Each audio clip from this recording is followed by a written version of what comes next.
تو یہاں بھی سورہ الحاقہ میں اللہ تعالیٰ ایک مثال دے رہے ہیں کہ محمد صلی اللہ علیہ وسلم وَلَوْ تَقَوَّلَ عَلَيْنَا بَعْضَ الْأَقَاوِيلِ، پورا قرآن تو دور کی بات، تھوڑا سا کلام بھی گھڑ لیتے، تقول کہتے ہیں گھڑ لینے کو، خود سے بنا کے پیش کر دیتے اور کہتے یہ کس کا کلام ہے؟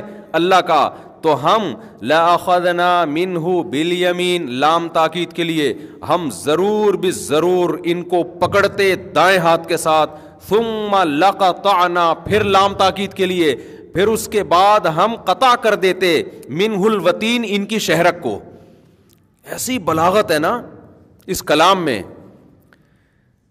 ثم کا لفظ لایا گیا۔ دیکھیں آپ، دیکھو اللہ میاں یہ بھی کہہ سکتے تھے کہ ہم پنپنے ہی نہیں دیتے ان کو، ہم وہ معاذ اللہ، یہ دیکھو پیغمبر سے یہ ممکن نہیں ہے، یہ تو ہمیں سمجھانے کے لیے کہ تم کہتے ہو کہ یہ پورا کلام محمد صلی اللہ علیہ وسلم نے گھڑ لیا، تو پورا تو دور کی بات، بھائی ایک آیت یا ایک لفظ بھی لے آتے نا، تو ہم نہیں پنپنے دیتے۔ تو اللہ پنپنے کا لفظ بھی تو عربی میں استعمال کر سکتے تھے نا۔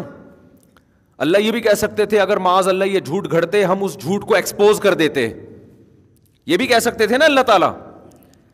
ابھی کیا ہو گیا، اب یوں تو کر لو بھائی، بالکل ہی تھکے تھکے لگ رہے ہو۔ اللہ تعالیٰ اس کو یوں نمایاں کر دیتے کہ بھائی ہم پنپنے نہیں دیتے، ہم جو ہے اس جھوٹ کو کیا کر دیتے، دنیا کے سامنے دکھا دیتے، کوئی ہم پہ جھوٹ باندھے ہم اس کو چلنے دیں، ایسا نہیں ہوتا۔ بہت سارے طریقے تھے۔ اللہ میاں نے کیا لفظ استعمال کیا؟ وَلَوْ تَقَوَّلَ، اگر یہ گھڑ لیتے، عَلَيْنَا، ہم پر، بَعْضَ الْأَقَاوِيلِ، کچھ بات بھی گھڑ لیتے، لَأَخَذْنَا، اب دیکھو کیسے اسٹیپ سے قرآن بیان کر رہا ہے۔ چلے اللہ میاں یوں کہہ دیتے کہ ہم ان کو قتل کر دیتے، زمین میں پنپنے نہیں دیتے، قتل کر دیتے۔ اللہ میاں نے قتل کا بھی اسٹیپ بائی اسٹیپ بیان کیا ہے کہ ایسے نہیں قتل کرتے، ہم کیا کرتے، لَأَخَذْنَا، ہم ضرور پکڑتے ان کو، بالیمین، دائیں ہاتھ سے، کیونکہ پاور کس ہاتھ میں ہوتی ہے؟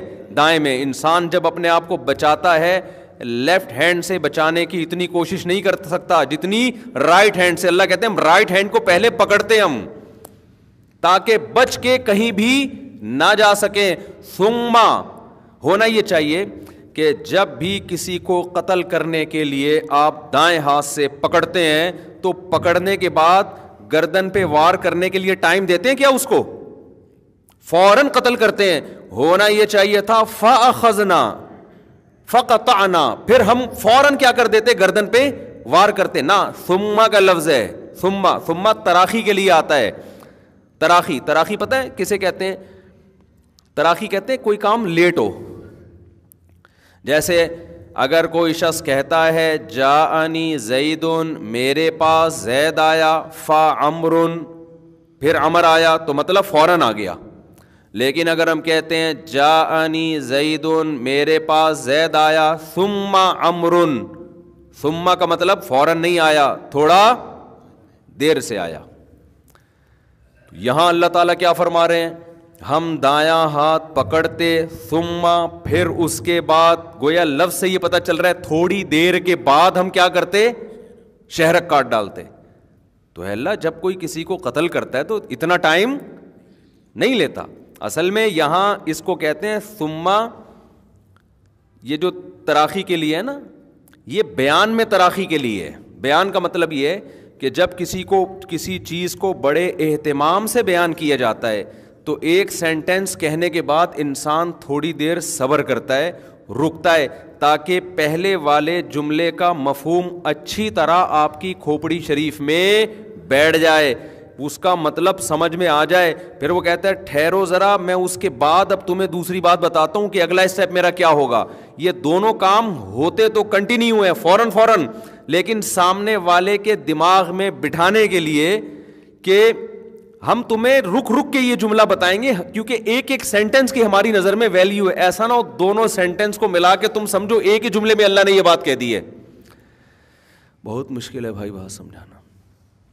تو اس لیے اللہ نے گویا اللہ تعالیٰ یوں سمجھا رہے ہیں کہ اگر یہ ہم پر کوئی ذرہ برابر جملہ بھی گھڑ لیتے تو پہلے ہم ان کا دایاں ہاتھ پکڑتے، اس کے بعد ہم بتاتے ہیں کہ پھر کیا کرتے. گویا اللہ کہہ رہے ہیں اب ادھر ٹھہر جاؤ, ٹھیک ہے نا. دونوں کام بڑے اہتمام سے ہوں گے. دایاں ہاتھ پکڑیں گے, پھر اس کے بعد تسلی کے ساتھ, تاکہ کوئی شخص بچ نہ سکے جو ہم پہ جھوٹ باندھے, پھر ہم ان کی شہرک پہ ڈائریکٹ حملہ کرتے. تو یہ سب بلاغت ہے سمجھانے کے لیے کہ یہ ہو ہی نہیں سکتا کہ محمد صلی اللہ علیہ وسلم ہم پر جھوٹ باندھیں اور ہم آپ کو اتنے آرام سے چھوڑ دیں, اور بدر میں بھی فتوحات دیں, احد میں شکست کے بعد پھر دوبارہ فتوحات دے دیں, پھر خندق میں بھی فتوحات ملیں, پھر اس کے بعد مکہ بھی فتح ہو, پھر مکہ فتح ہونے کے بعد اسلامی فوجیں دنیا میں پھیلنا شروع ہو جائیں اور جناب بڑی بڑی خلافتیں قائم ہو جائیں. یہ سب نہیں ہوتا. سمجھ میں آ رہی ہے بات کہ نہیں آ رہی ہے؟ اسی وجہ سے یہاں علماء نے بیان کیا اس آیت کا مفہوم کہ اماتت کہتے ہیں موت دے دینا.